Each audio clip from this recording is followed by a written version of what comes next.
Monday, March 9th, 2009. Watchmen. If you come here to steveisaacs.tv and you know anything about how obsessed I've been with this movie, you know that I'm obviously predisposed to like it. I wanted to love it. And largely I did. I felt that Zack Snyder had personally given me the greatest fanboy gift anyone has ever given anyone. It felt so direct and true to the text of Alan Moore's graphic novel. I couldn't even believe that it was real. So many scenes were exactly like I remembered them from the panels of the book. And that could not have been easy to make. So much of the movie felt right. I loved the action sequences. I thought Zack Snyder's slow-mo signature style, I didn't think it was overused. I think the guy has turned into pretty much an amazing action director. The casting was great, even Malin Ackerman. Seems like she can be kind of wooden, but it seemed to work for Laurie Jupiter. Billy Crudup's Dr. Manhattan, that disconnected, melancholy voice, loved it. It was 2 hours and 40 minutes of movie.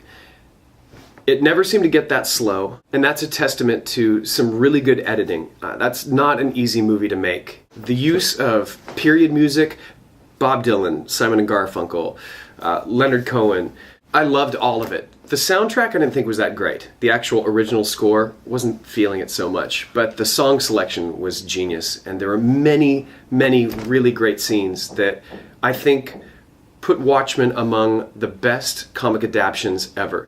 Violent, gritty, sexual, and raw. There's never been a comic movie like this ever. Hats off to Zack Snyder for pulling it off. How you got a friggin' blue dong on the screen for that much time, I have no idea how you did it, but you did. I've gone to see the film with a couple people who had no idea about what the Watchmen story really was, and they really dug it. So that was all the great stuff. Once we got to the ending, I started to have some problems. Spoilers. Every character got their due in Watchmen, but Ozymandias didn't. And as you know, Ozymandias is the villain. He always seemed like a villain. He always seemed way too smart, not friendly. In the comic, he just seemed like really smart and talented and rich and just kind of like a guy you want to hate. And it was a bit of a surprise at the end that he was behind everything. There was no surprise with Watchmen. Also underplayed was the idea of the Keene Act, which outlawed costumed vigilantes. Never really got the feeling that any of them were that afraid of putting their masks back on and going out and beating people up.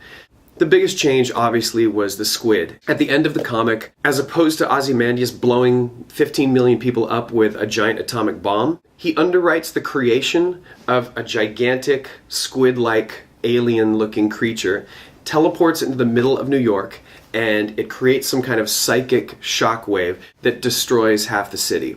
Obviously, that's a real science fiction horror ending, but hey man, Zack, if you're gonna do a movie that was 90% faithful, why not just finish the last 10%? I really did miss the squid, just for the sake of being accurate. If you can hang with Dr. Manhattan's blue dick floating by on screen over and over again, why can't you deal with a big psychic squid destroying everybody?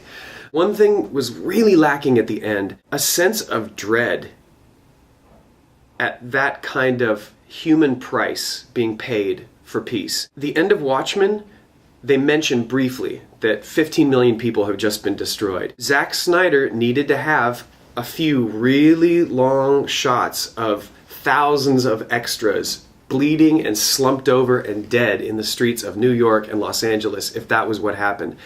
It was too academic and it was too disconnected that you never saw that. For a movie that will show you every single hatchet slice into somebody's head from Rorschach, it really was lacking that the end didn't have that hopeless sense of dread at what Ozymandias had done. My guess is Snyder wanted you to agree, like Dr. Manhattan inevitably did, that you couldn't condone what Ozymandias did, but you had to agree that it worked. The ending just felt kind of funny to me. So that's it. I've seen it a couple times, and I will see it again, and largely I loved it. What did you think? Let me know in the comments.